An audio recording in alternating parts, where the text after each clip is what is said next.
Jay here for Stretford Paddock, and this is Agree or Disagree. Yeah, this is what we're calling this show, and this is where we have a bit of a debate, we have some topics, and then we get into a discussion and see who agrees, who disagrees, and then you all join in the comments, because it is live, so get involved in the chat. Make sure, if you're not doing already, you are subscribing to the channel, and hit that like button, please, people. With us, we've got Lauren. You okay? I'm good. Yeah? I'm good, thank you. Right, good.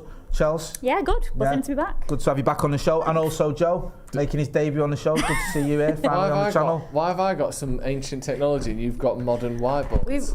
Ours are double-sided as well. You specifically said that. You said, can I have a blackboard and chalk?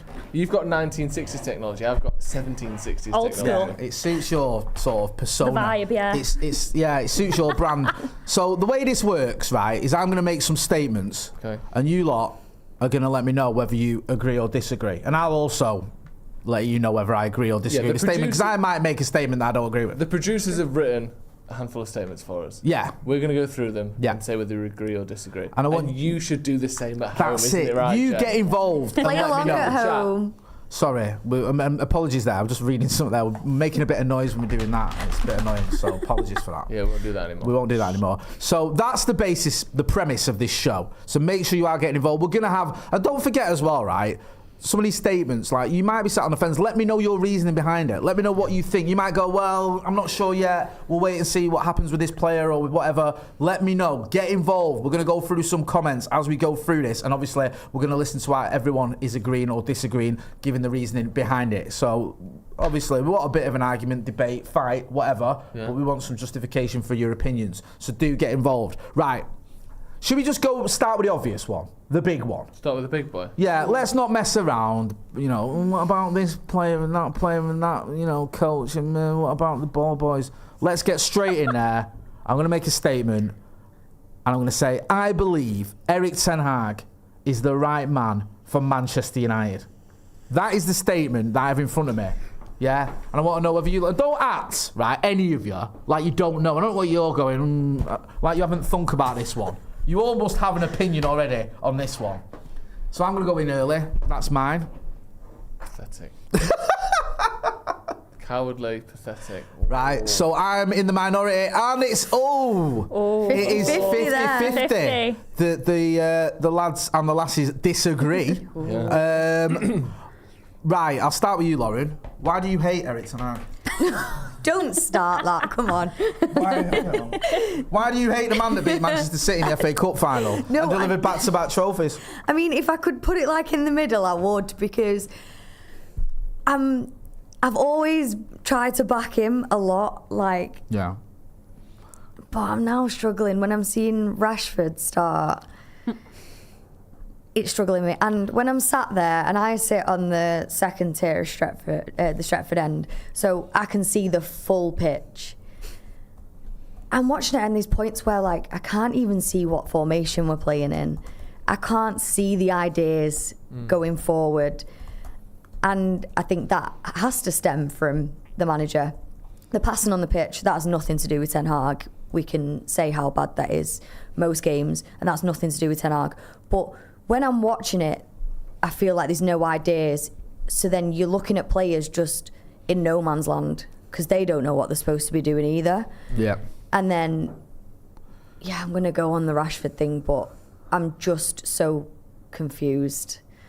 So I don't completely disagree, but I think I'm more on the disagree side at the moment than I am the agree side. Okay. So that's why I've had to put up. That's fair enough. Listen, I wanted you to justify any argument you made. You've justified that. We are running a poll in our chat, so get involved in the poll. As we do each statement, I will put that statement in a poll, and you can vote on it. At the minute, 67% of people agree, but that can change rapidly. Chels, in fact, no, actually, I'll go to you because you agree. I'll start with you, Joseph, and then we'll come to you, Chels. Okay. So you went agree. Yeah. Erik ten Hag is the right man for Manchester United. I agree. Because unlike Lauren, you don't hate him. Yeah. You think he's all right? I think if you think what Man United are at the moment, yeah. we're not like a great team. Yeah. And we weren't a great team when he took over. We're a decent team that's capable of finishing top 4, but we're a step below the big boys, unfortunately, in terms of City and the way Arsenal have performed, or when it's Liverpool's turn and they get 85 points or whatever. We can't do that at the moment. And we need to have a manager that is capable of bringing that eventually. And I'm not 100% certain that Ten Hag is. But I think that if you look at the sort of politics of Man United and the fact that we've had new owners come in, look at all the players being sort of drained out of this squad at the moment. Like Anthony and Casemiro being linked with moves to Turkey, that might not happen. But if Anthony leaves, we've got 3 wingers in the team. Yeah. If Casemiro leaves, we've got 1 defensive midfielder. Yeah. And basically 3 of the 4 wingers. No, 3 of the 4 midfielders that we had last season that would come off or start games in Amrabat, McTominay, and Casemiro have gone, and we brought 1 in. Yeah. So we're clearly going through a rebuild. It's quite an aggressive rebuild. It's certainly the most aggressive rebuild that I've seen at Manchester United. Not just in terms of the money spent, but in terms of who we've let go. We're not in a position to win the league. No manager should be expected to win the league. And I'm not saying that you expect to win the league, or Chelsea, that you think we're not winning the league, so he's got to go. But I don't think... Let's assume that Ten Hag is never going to win a league with Man United. Yeah. And, for instance, let's say that... I don't even know. Some unknown manager could win the league. If you brought that manager in now, they would get sacked before they win the league. I think whoever's in at the moment is really going to struggle to win the league with Man United, or still be there when we're winning leagues. And Ten Hag probably isn't going to be here when we're winning leagues either. But the fact that we're going so hard on this rebuild, much more aggressive than I thought we would, I think let's have Ten Hag in for now. Because let's win some trophies along the way. Yeah, I'm up for that. Yeah. And if he proves himself to be good enough to actually win the Premier League or the Champions League, then that's brilliant as well. But if not, while we're gutting the whole squad out, getting rid of all these deadwood players, Sancho's going, I'm sure Casemiro will go next season, we've already got rid of Martial, we've got rid of Varane, we've got rid of loads of people. Let's win the Carabao Cup or the Europa League or the FA Cup every season. Fucking hell, I'll take that. Yeah. In the meantime, even if he's not good enough to win the big boys, no one could, and at least we're going to win some of the smaller trophies along the way. I'll take that for now. Oh, yeah, no, obviously I agreed with the statement that he's the right man for the job. For me, I backed him before the FA Cup final, so I definitely backed him after it. Yeah. And I'm not going to give up on him 3 games in when he's won one of them. Like, I know the Liverpool was horrible, but I said it before the game, if we lose that, I'm not going to turn on him. No. I get your points. It is frustrating, but we are in the middle of a rebuild, and I'm just sort of saying, give him more time. I actually think he can win a league. And I know that might sound deluded, and a lot of people in the comments, I'll get to the comments in a minute. Chels, you disagreed with the statement that he's the right man for the job. Why have you lost faith? Because you've backed him in the past. And now you're at a point where that's no longer the case. Again, I'm probably quite similar to Lauren, where I'm not fully disagreeing, and I'm not fully agreeing. I'm kind of more towards disagree. Yeah. But I'm not saying I've completely turned my back on him, because I'm not. I'm always one to believe that you should always back the manager, no matter who's in charge, you should always back the manager, because they are the manager of your club. I would never go, Ten Hag needs sacking, blah blah blah. That's not what I would ever say. However, I'm struggling just a little bit with the fact that, for example, I'm just going to use Liverpool as an example because that's quite fresh in our minds. Yeah. We played Liverpool obviously on the weekend, got beat by them quite significantly, and I feel like Arne Slot, for example, just comparing it, has been in the job for 3 games, and I feel like he's already slightly implementing his style of play. Okay. Whereas I feel like we have had Ten Hag for 3 years and we don't have a style of play. We don't have an identity. I don't know what kind of football he's trying to play, and that worries me a little bit because it has been so long.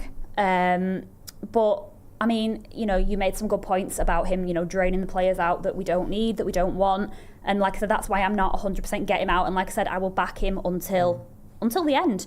But I'm just starting to get question marks now that it just doesn't seem to be working the way we want it to. Just before I come back to you, Joseph, I'm going to go through some of the comments. By the way, the poll is agree 67%, disagree 33%. James Poley says we've got to give him this season, only just changed all the board, which was the big elephant in the room. A season without major injuries will tell us if he's the right man or not. Have faith. GGMU. However, Ian Hamill disagrees. He says Erik ten Hag isn't definitely the man. The jury is very much out after the start, but that doesn't mean he needs to be sacked. People quick to forget Southgate was a replacement a few months ago. Glenn F says, cheers Ethan, if it's you doing the producing. Top man with the poll. Right, well, Ethan is doing the producing, but I wrote the poll, so just saying. Lots of people agreeing. I mean, there is some people that disagree, obviously, because there's 33%. But Patrick Mulford says massively agree with Joe. Another guy says, what year will United get back to Champions League? I think we could do it this year. Yeah, Not winning it, but we Will could get says back in it. that first season had some magical games, and that plays in my mind. So I back the manager and hope he turns it around. Katie Copper says De Zerbi and Nagelsmann would be a very perfect manager for us. They are tactically flexible. We are horrible, and I am confused why people still want him in. So Katie is very much on the side of Chelsea and Lauren. Joe, you were going to say something before we move on? The slot point, I sort of agree with it, but come to a different conclusion from it. So I agree that they look more like an Arne Slot team after 3 games than our team looks like a Ten Hag team after 2 years. But I think that is more because of Liverpool's picking of their managers made sense in order. To come in after Solskjaer and to try and implement a high pressing style is a really difficult job to do when you've got, I know obviously he's got a lot of his players in now, and I think our press has got a lot better as a result of that. But you look at certain players' numbers, like I'm going to use Rashford, and again, I've backed Rashford a lot and I continue to back Rashford, and I think he'll get back to form. But his pressing numbers, his tackles and interceptions in the final third are noticeably far lower than Anthony, than Ahmad, than Mount, than Bruno, than Garnacho, than pretty much every other attacker we have. And obviously Ten Hag didn't bring all of those players in, but he brought them through, most of them. Or in Bruno's case, he's sort of predisposed to pressing anyway because he's just an energetic machine. But some of the players that are legacy players left over from other eras don't do the things that Ten Hag would like his team to do. And I think that it's a lot harder to turn from we went from Jose Mourinho to Solskjaer to Ten Hag, and he's just completely different. They've So it's all going to been take very a lot. different. Very different, Klopp to Slot, it's a tweak, but it's a turn. We had to spin the thing 180 and go back the other way. And obviously, it's taking longer than we'd all want. And I think in a dream world with a better ownership and maybe even a better manager, let's say, we could have seen more quickly. I don't disagree with you there, but I just think it just goes to show that if you have a philosophy as a club and you employ managers that fit that philosophy, the transitions don't have to be quite as harsh. Oh yeah. Sorry, go on. Sorry, just a quick point. Cool. No, I was just going to say, This is the big topic, so we can spend a little bit more time on this, and then we'll move on to others. Like, obviously, I'm absolutely buzzing about the Carabao Cup win, the FA Cup wins. Obviously, they are showing at the end of the day that we are kind of going in the right direction, because obviously we hadn't won a trophy for years before that, and I get that completely. It's the league that concerns me, because finishing 8th in the league and winning a trophy, it almost kind of just makes me think like papering over the cracks a little bit, and that's what concerns me. But I'm hoping if we can work on our league position this year, still try and get to finals, FA Cups, Carabao Cups, then maybe my mind will be changed. But like I said, it is only slightly towards the disagree, but it is more. I think that's fair. I get the point, because the league is every week. And if every week you're watching garbage, or a lot of it, then the one game a month where you beat Liverpool 4-3 or whatever does sometimes make up for it for you, because it's like, so I understand all that. I do get your point. And I don't think it's outrageous to have an opinion one way or the other on this. I'm still Eric tonight, obviously, like I said, but I'm not going to look at anyone who says they're not and go, what are you on about? That's insane, because you can see why people will be losing enthusiasm or faith in this manager. And Joe, you always said it, after the FA Cup, there's a few people, I'm not saying it was you guys, but there's a few people who sort of backed him with their arm twisted a little bit, like, he's won the FA Cup, so I'm trying to go. Whereas now, we're going to find out who really does believe in what he's trying to do. Let's move on. The poll, by the way, ended with 68% agree, 32% disagree. I think that will change massively just after the Southampton game if we get a bad result. I think that can change like game by game. 521 votes. Thank you for everyone that voted. The next one, Andre Onana is better than De Gea. I'm going to change this slightly. Getting Andre Onana to replace De Gea was the right move. I'm going to put it like that. Well, that adds even more questions. That makes it harder. That makes it harder. The original. I don't know. So getting on was the better thing, is that what you're saying? Yeah.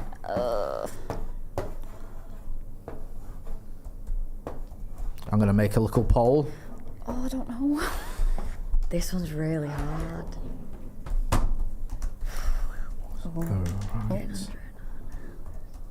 So getting Onana in for David De Gea was the right move. What are you saying, Jay? Sorry, I'm saying agree. Bloody hell, I'm controversial today, aren't I? Oh, Christ. so there's 3 agrees, 1 disagree. Right, okay. So let's start with you, Lauren. Maybe Ethan can do the polls from now on. Yeah, sorry. I'm trying to do... You're not doing your homework while we're chatting. Right, I've done this one. Eth, moving forward, you can do the next one. Lauren, I'll start with you. You agree it was the right move. Why? Have you not watched the games? Have you not seen what he did against Marcella? Have you not seen his distribution has gone to the bottom? Have you forgotten? No. David De Gea was the player of the year about 4 times out of 6. Can you stop bullying me, please? Sorry, it's crossing the line here now, Because you agreed. I know, I agree with everything you said. I think you said. Sorry, I am messing about. Go on, Lauren. I think for me, it was the perfect time for De Gea to go. Okay. He was an absolute unbelievable player for us. The turnaround he had from when we first signed him to, the saves he made for us, he's unbelievable, and I don't think we'll ever really forget him. But I think his last season was kind of the point where we're like, right, he's took it to where he could, and it's time to move on. And I think at the time we signed Onana, we'd all just watched him in the Champions League, and what an unbelievable performance he was pulling out. Do you know? And everyone, I certainly was like, we need him now. Yeah. And I promise you now, I thought his distribution was amazing. No, and De Gea's was shocking. I remember being at the Barcelona game in Barcelona, and I stood and counted how many times De Gea's distribution met a United player. Mm-hmm.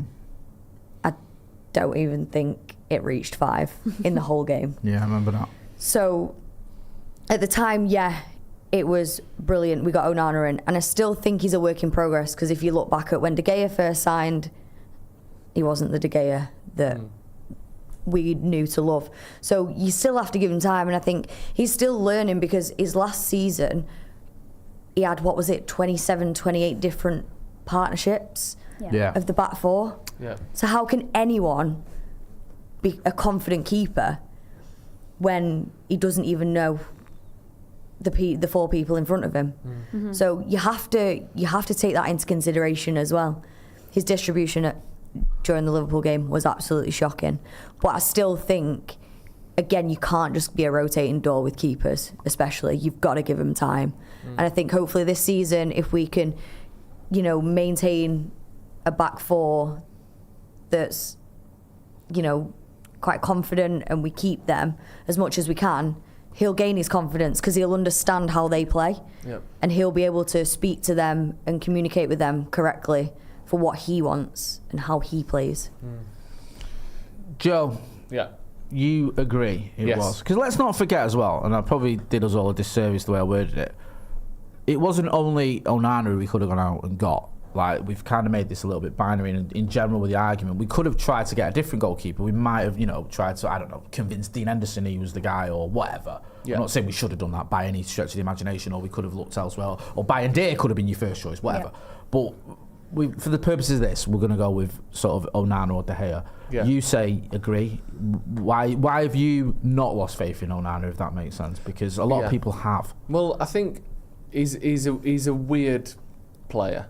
Yeah. And the way he plays, I don't just mean like, oh, he's a weird guy. I mean, the way he plays football is weird. Yeah. Like, he looks weird when he makes saves, and he stands in weird positions, and his diving's weird, and he gets things like massively wrong sometimes. Like, he'll just completely go down too early, or he loves anticipating and going dead early on stuff. Sometimes it makes him look like an absolute fool. Can I tell you something about the Fulham game as well? And I don't know, you guys might have seen this. I've never seen this before. Halfway through the game, he ran over to the ball boy and started shouting at him. Yeah. Like, the player was down at the other end, and the ball boy was like, what are you on about? And he was like, give me a ball, give me a ball. So the ball boy gave him a ball. This was right near us. We were all watching it. And what's he doing? Because he was out of his goal doing all this as well. I know they were right at the other end, but everyone was a bit like, why is he doing that? And he got the ball off the ball boy, he bounced it, and he booted it back to him, and then ran back in his goal. I just thought, is he on? Like, is he giddy or what? Like, why? He's a strange human. Like, what? Yeah, and I've been watching. I've never seen. Like, has anyone seen that before? So he didn't do anything with the ball. No, he just bounced it and gave it back to the ball. The ball boy was like bewildered for a good 2 minutes. Was he bored? This went on for ages because we had a corner or whatever, and he was like, just give it. And the ball boy was thinking like, so the ball boy went over, like, and he's like, yeah. So he gave him the ball. Threw it on the pitch. Yeah, threw it to him. This is while the game's going on, but it's at the other end. I didn't he even bounced notice it, this. like just bounced it twice, and then kicked it back to him. Maybe he'd taken a kick with that ball in specifically and thought it was a bit flat or something, and he wanted to double check. yeah. We had a second to do it, maybe. Because I don't know what led up to that. Yeah. We were all just watching it, going, "What is he That's doing? random. He is odd. Why has he run out of his Bit goal? strange. Where's he going?" Because at one point I thought he was going to run off. But he is. But that doesn't mean that De Gea would be doing any better. No. And we can't pretend that De Gea didn't make like loads of big saving mistakes as well. Like De Gea's best thing was his saving. He's the best shot stopper I've ever seen in my life. But he was making massive clangers in his shot stopping more and more as the seasons went on. Yeah. And it wasn't like one season. We never saw the same De Gea after that 2018 World Cup. Well said. We didn't. Yep. So that goalkeeper from 2014 to 2018 or 2015 to 2018, which I think was arguably the best in the world for all three of those years, 100%. that wasn't the keeper we let go. He's put in some great saves for Fiorentina, which I'm sure he will do, and he'll continue to do so because that's what he's great at. But if you want to be able to play out from the back and build up and not have your goalkeeper boot it long every single time he gets it or kick it out for a throw in every other time he tries to find the fullback, you can't stick with David De Gea. So I think maybe Onana's not the perfect goalkeeper, but I certainly wouldn't swap them back. Chelsea, you disagree? Yes. You would have stuck with De Gea? Not particularly. Well, I'm going about it a little bit of a different angle. Okay, go on. So I think Onana is a good keeper. I'm not saying that I don't rate him, whatever. Like, he's been good for us at points in the season. However, I just don't know if Onana can play the way that Ten Hag wants to, playing out from the back. I just think he gives me a heart attack. Like whenever he comes out of his box, or like he'll come in the middle of the pitch, and I personally prefer more of a shot stopper, and I think that's why I think maybe. It's hard because I don't know. Now I've heard all your kind of arguments. I feel like maybe I'm being a bit harsh, and I don't think again. No, I don't think it's harsh because you can see like what is going on. It's in second season now. It's only 3 games into it, but I'm concerned. That's what because I mean. I'm saying I want to see a bit more, and he seems to be regressing on. Yeah, I'm not set on him, and I don't think. And I was more kind of interested in like when we were in for Diogo Costa. I was quite fancying that kind of. Keeper, again, it's more in the middle, to be fair, than disagree and agree. But I think you've sort of summed up the mood. Yeah. Because the poll, getting Onana for De Gea was the right move. Agree 52%. Wow. It's like Brexit. And disagree 48%. Yeah, it is. So that's 50-50, isn't it? Come on, let's have it right. Let's not be stupid about it. And again, it'll take one clanger against Southampton that can shift, or a man of the match performance, and it can. I do have my concerns, but I still back him. Again, I understand. I'll go for a couple of comments before we move on. I'll name this podcast later as gifted a Stretford Paddock membership. Balskazar said De Gea won the league immediately. I don't think he did, but I think it was his second season. Onana is garbage, says Asif Shah. He's poor, let's be honest, says Callum. Abinab Verma says, I think getting rid of De Gea was right, but Onana hasn't convinced. I think that's a reasonable sort of summation. That's what we were saying, wasn't it? Can I just say one point really quickly? No, then I'm done. I think I want to see Bayern David given a chance. Wow. Big statement from the manager. He drops his big money goalkeeper. I know Ten Hag won't do it. Producer Ethan, who fancies himself as a bit of a goalkeeper, he's nodding there furiously. He hates I think he does hate Onana. He hates Onana and David Raya. Those are his two bugbears in football. Like I said, I'm not saying the Verbruggen guy. I'm not saying Ten Hag's going to do it. They're not, are they? They're not Verbruggen. No, I'm not saying he's going to do it, and I'm not saying that he's going to make a massive difference, but give him a try. Okay. That's my final point. Fair enough. Fair comments. Right, here's one that's right up your street, your favourite topic. I better read it out, Anna. That'd help everyone. Marcus Rashford should be dropped after the international break.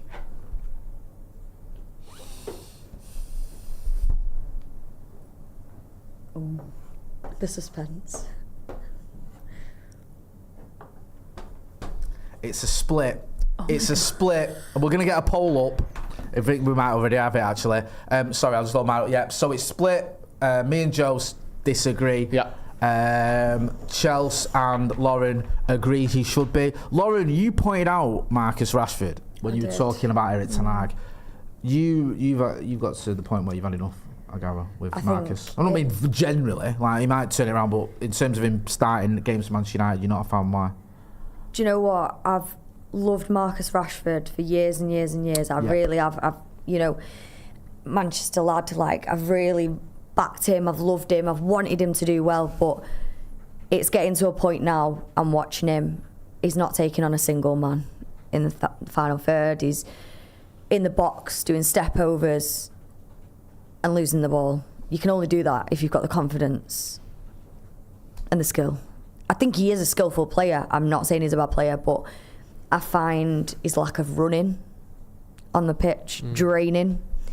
I just, unfortunately, and it sounds harsh, but I'm just finding him lazy. I feel like the only time I see him play well and get the goals and the assists that we see from him is when a contract negotiation's coming up. And I will stand by that statement. I love him, but I need to see a difference. And I just find whenever on his side, because he plays both, so I mean, I don't even have a favourite side at the moment for him. There's just not much. It did give us two of our best chances versus Liverpool, so I'm not going to forget that because people continuously reminded me on Twitter. But that's two in 90 minutes. What else was he doing for the other, say, 89 minutes? Yeah. I'm just struggling to watch him when I find that he just doesn't look like he's trying. Right. Okay. The weird thing is, if I go next, because I disagree. I get your point, right? I like Marcus Rashford. I don't think we're seeing anywhere near the best of Marcus Rashford. I do feel, though, right, and I know we'll get pelted for this, it's a bit dismissive to just say he got two chances, big chances, but that was it. Because that, to me, those should have been 2 goals. And also, more importantly, the reason I'd start Diallo and I'd start Marcus and I'd start probably Højlund, I know he's not fit, or Xerxes. It'd probably be Garnacho who made way for me, because I actually think Garnacho was worse on Sunday. Sorry, I know people were booing when he came off, but I don't think he offered anything. I think with Marcus, I watched those balls, and those were inch-perfect crosses, and he didn't have a good game, but that should have been 2 assists he got, because those are chances that should have been scored. Big chances sometimes can be a chance where you look at it and you go, actually, was that a big chance? The keeper come out, there wasn't much of a chance. It's classed as a big chance, but it isn't. Marcus Rashford has got 3 big chances to his name, and I'd argue that all 3 of them should have been scored this season, which is quite high. He hasn't been playing well, but then I don't think Garnacho's been particularly great. Now, I want Diallo in that team. He has to start Diallo for me, but I still think Marcus shades it over Garnacho for me this season. That can change, and I think it can even change on a game-by-game basis. I'd start him against Southampton. If he has a stinker against Southampton, I'd probably change my mind. Joe, we'll go to you, Chels, because you agree it's time to drop Marcus Rashford.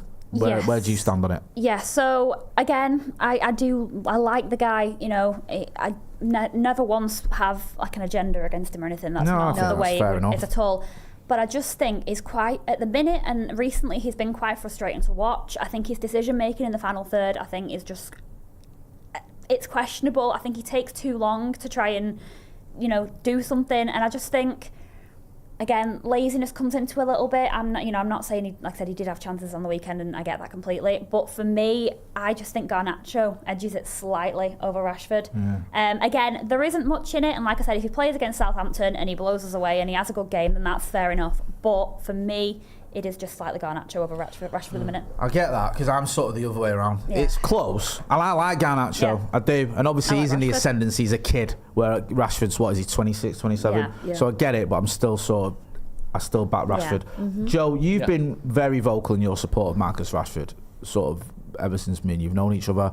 You're still there, obviously, in terms of whether he should start or not. And I know you're rational with it, because you've spoke about this a lot of times. You can see the faults, but you still back him. Why? But like you said, just on a next week basis, I think Garnacho's been worse this season than Rashford has. Yeah. Which isn't, that's not to say that Rashford's been great, but I think I'd play Ahmad on the right and Rashford on the left. Yeah. But on a sort of bigger scale, something's wrong in it. Something's obviously wrong. Yeah, 100%. It looks like he's trying a little bit harder, but like you said, the numbers are not good when it comes to how much he works. Like, you know, people throw around the word lazy all the time, and oftentimes it's not accurate. But his numbers and his running and his pressing is lower than his teammates. So I can see why you make that argument, and that can't go on forever. But I do think as well, like, it is hard to be an academy player coming through at a team, and I almost feel like he's got this thing where I don't know if he doesn't like the manager or whether he sees that there's been this sort of disharmony in the dressing room, and kind of like, it must be hard when you're not happy with the club that you're at, but it's your childhood club. Yeah. Because what do? Do you leave and go somewhere else and sort of ruin that bond that you've had with the team that you love? Yeah. Or do you stick around and work hard and, you know, go above and beyond even though you don't believe in the project necessarily, or there are issues there? Because that's got to be hard as well. Like, when we hear about Neville and Scholes and all these people talking about playing for United and what training was like and this, that and the other, it's a lot easier to instill this work hard every day mentality when you've got a manager that you don't even question for a second.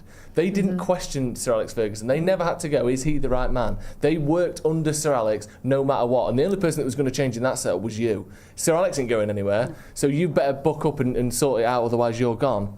With Rashford, he's played under, 5-6 managers at United. Yeah. They could come and go at any moment. Like, is Ten Hag even going to be here in 18 months or 6 months or 2 months? Like, it must be a little bit difficult for him to constantly have to be the one that's the talisman and the face of Man United when it's been absolute carnage and you don't know what's going on from one day to the next. With that being said, you can't have that as an excuse and your career goes by and you just wasted all your potential or some of your potential. Yeah. He can't be allowed to do that either. But I do think that sometimes it's like, you work harder than everyone else because you're an academy player, but also he's got more invested in this than most other players have. He has to sort of bear the brunt and the weight of how shit United have been for the last 7 years in a way that other players haven't had to do necessarily. And I feel a little bit sorry for him for that. Yeah. I get a bit default setting with Marcus Rashford because of the abuse he gets. It kind of makes what stick up from him a bit more because it's become so toxic towards him. And I can see the faults there, the body language and all the rest of it. Let me know what you think. Get involved in the comments. Christopher Matthews has been a member of the Academy for 30 months. What's the poll saying as well? The poll, is agree Marcus Rashford should be dropped 71%, disagree 29%. So that's, you know, that's pretty probably strong. the biggest we've had, I think, in terms of someone agreeing or disagreeing. So yeah, it's pretty strong. And that, you know, you wouldn't have thought that, 6-7 months ago. Yeah. Well, this is where we're at now, where after last season and the beginning of this season, people just aren't feeling it. Christopher Matthews has been a member of the Academy for 30 months. Says Edin Terzic is available and took Dortmund to the Champions League final. Young manager who has produced results with a lesser squad. Thoughts? Again, I'm sticking with Ten Hag. Maybe the trouble with that is it's a bit flavour of the month sometimes, and I think sometimes the most flavour of the month can be, you can get them on the cusp, but I just prefer someone who's actually won something. I don't know. Treyax MMB says, yeah, but if we drop Marcus Rashford, who's coming in? It's not like Diallo or Garnacho have been doing any better so far this season or even last season. For me, Diallo's the one I'm sort of excited about. Yeah. Garnacho, I do like the kid, but I'm 50-50, well, 51 Marcus or 49 Garnacho, something like that. Let's do one last one. Yeah. Yes. Producer Ethan's going to stick it on the poll. The question is, will we win the league? Oh, sorry. We will win the league within the next 5 years. 5 years. Wow. And don't worry, right? Because we're going to be here in 5 years' time to go over this. You might laugh, Watch right? this back in Trust 5 me, years. I have made statements on Full-Time Devils in 2013 that are coming back to haunt me because they get clips up and rammed down my throat. So don't kid yourselves that this is something you can get away with. Oh, that's really hard.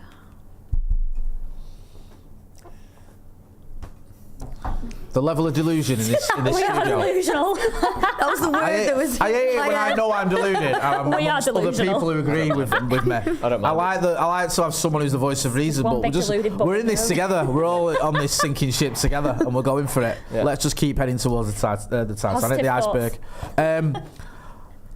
Lauren, I'm not going to dig you out on this one because I agree with it, even though I did when I agreed with you. What is it that you see or that gives you reason to believe that Manchester United are going to be crowned Premier League champions by the time 2029 comes around?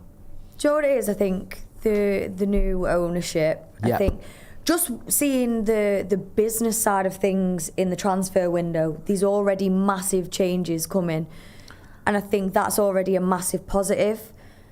So I think we are on the right track. Give us, I'm going to say 3. Oh, It's always 3, isn't it? It's 3. Magic It's always number. been 3. It's Yeah. like, in 3 years we can do Magic this. number. Yeah. You know when it's not been 3? Go on. When we had Jose. Yeah, it had was to be 2. It had to be. And I thought it was because 2. because he always I goes thought- at Yeah. third. And again, that was me and Steer outside Old Trafford saying we'll win the league within 2 years. Yep. And that was in 2015 or 16, whatever it was. Yeah, because you knew, didn't you, with Jose? It was. Yeah. That It can't was be that- 5. it No, he it can't ain't be gonna 5. at 5. Impossible. He's back in Italy in 5. I know, yeah. That's it. Joseph, Yeah. you have faith as well. Yeah. What is it? Is it? Do you agree with Lauren? Is it the process? Yeah. Is it the ownership? Is it just the sort of, you know? If you don't forget, in 5 years' time as well, within 5 years, that will be 16 years, is it, for United? Yeah. Without a title, so quite a long period of time for the biggest club in the land. I mean, it has happened before. It's been 26 years in the past, but. Yeah. What makes you think that sooner or later this nightmare will all The be over? Glazers obviously can fuck off, and and I think they will. Within 5 years, they'll either be not here or just play no role whatsoever in how Man United are ran. Obviously, we don't know what's going on with Jim Ratcliffe as a person, but INEOS as a company and the people we've brought in already, and even if Dan Ashworth's gone somewhere else and Boma Brada's gone somewhere else, we're hiring people that make sense. United are the biggest club in England by a mile in terms of reputation, in terms of the ability to earn money. I know obviously we haven't always earned the most in the last few years, partly because City are winning trebles and we're winning fuck all, but the United, once that ball gets rolling, is a bigger machine, is a bigger entity, is a bigger monster than any other team in England is.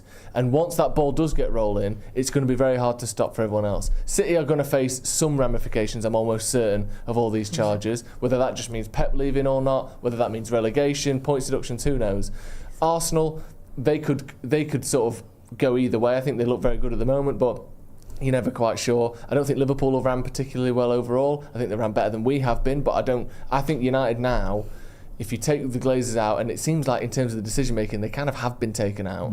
United look far better ran than most other clubs that I'm seeing in the Premier League, especially compared to where we were before. And then you add the fact in that we've got good players, a young squad, and the biggest fan base, the biggest potential to earn money and to invest in that squad of anyone. I can't see why we wouldn't win the league in the next 5 years, personally. I like all that. I agree with a lot. The thing for me is, someone's put, Elite Ballers put, is this an advert for Timothy? He's obviously referring to my Barnet there.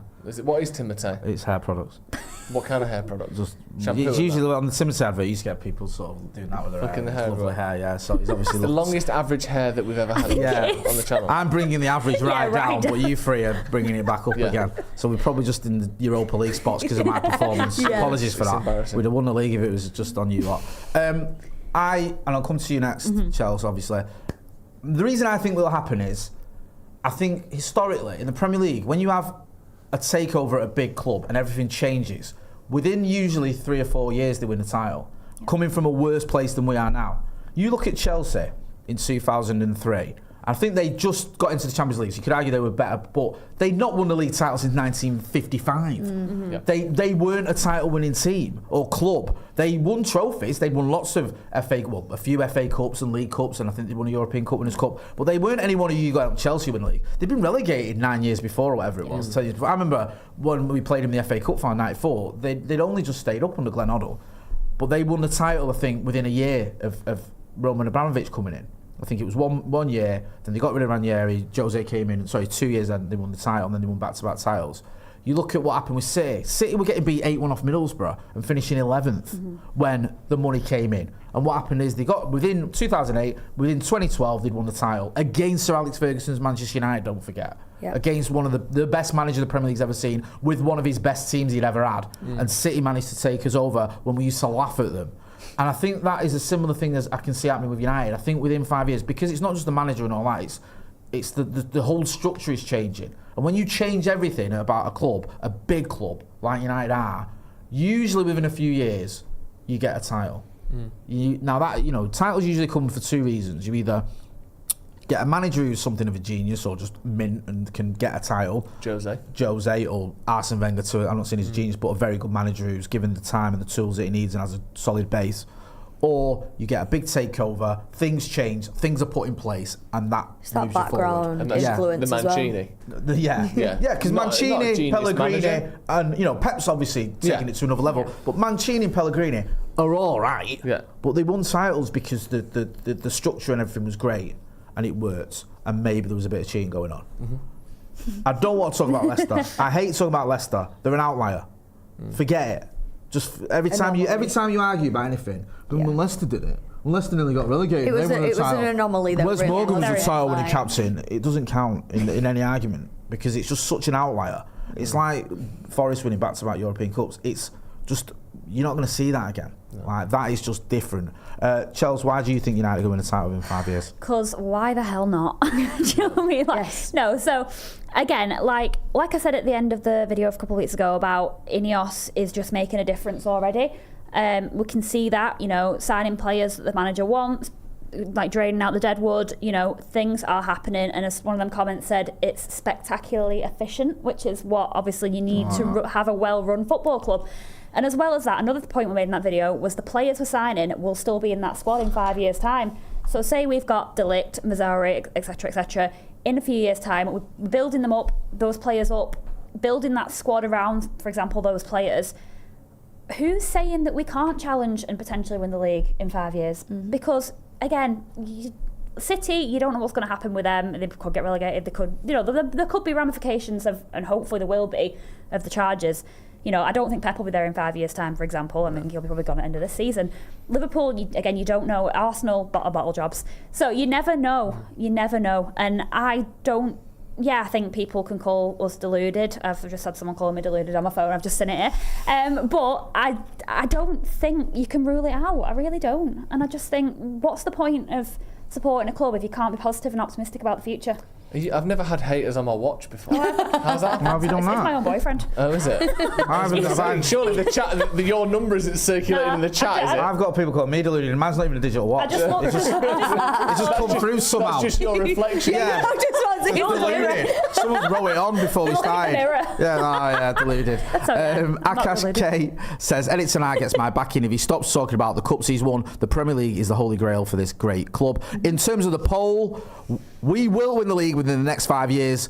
Agree 60%, disagree 40%. Why not live? Do you know what makes me laugh about that? Leave! What does it hurt to say yes? Do you know what I love about Hell, that? man! I love. Give right, yourself a day off! I know full well, we've been doing this long enough to know Break full down well, on right? camera. If we'd have beaten Liverpool on Sunday, that'd be about 90. Yeah, It would. oh my God, We're back. It would. We're back. Everyone would be like, we're winning this year. What does it What are you on hurt about? to believe? I saw the Sorry. Adidas Originals advert, and then that was me. We're Yeah. winning it all. Oh my God. I'm just going to read a couple of comments before we wrap up. Pavel Kaduk, says, I think a lot of people will be surprised at the end of the season. Glory, glory, Man United. He's back in relegation He said then. that like... Wow. I know you're not, kid. We're gonna I'm win only the joking. championship next Yeah, he's like, you think it's bad, you don't know how bad it's going to be. I think he's gone the other way, to be fair. He's written that like he's a time traveller from the future, but Yeah. he can't say too much. Can't- Yeah. Listen, Hey, He knows. just- Let him just see say- it. People might be a little bit surprised at the end of this season, okay? Baltkazar says, we all need to shave our heads to support Jay and Eric Ten Hag. We're not ill. Like, Yeah, I'm it's not a fine. charity thing. Like, it's not that kind of thing. Is it considered an illness? It's not, is it? No, but usually shave your head in solidarity No, with I someone know, who isn't I know, ill. yeah. Yeah, I mean- I don't do that What for is it? starters. What is being bought? Is it a condition? It depends. But what It's- is it's- it? It's Is it a called thing? supporting Man United. Yeah. Yeah. It depends how bald you are. I think Eric Ten Tearing your hair Hag out. is a similar level of baldness to me in Yeah, that me fact that he's too. bald. Because I think sometimes it catches his shadow, and I think, he's got that thing that I've got. Yeah. But he does what I On the do. back. Yeah, just shaves it constantly. Yeah. But yeah, I mean, if you want to shave your head, that's up to you, but don't do it for me. Someone yonder says, #pray for Jay. Let's stop that. No, it's fine. It's I'm absolutely fine. perfectly fine. Keep it Other than the going. delusion I mean, you can't that we've all got. going. Don't worry Yeah. about it. It's been a really good chat, this, in the agree or disagree. We had a load more to go through, which we will do next week. We'll do this again next week because there's loads more to go through. So we'll get into some other sort of agree or disagree. We can talk about a few of the players we've got. some of the players we've got. Like we'll sing What about about some of the players we've got? historically. We can go back in time, talk about historically. Time travelling. Yeah, we can do a bit of that. The world is our oyster. Love it. Lauren, always a pleasure. Thanks for coming back on Thank the channel. you. Good to see you, and we'll see you again next week. Same for you, Chels. Thank you. Me and you will be back later on tonight, won't we, our kid? Huge. Yeah, it's just it's all happening. We're back. We're not. Are we transfers live later? Or are we Paddock live now? Oh. Producer Ethan. Transfers live. So yeah, because the transfers are still happening, aren't Yeah, they? there's still transfers. Yeah. Not everyone's transferred. So there's still potential Tonight's gonna be transfers. Huge. There you go. Go and check out everyone on social media. You found us on Instagram. You'll know where Lauren and Chelsea and me and Joe are as well. I've been Jay Moore. That's been Lauren. That's been Chelsea. That's been Joe. This has been Agree or Disagree. Thanks for watching.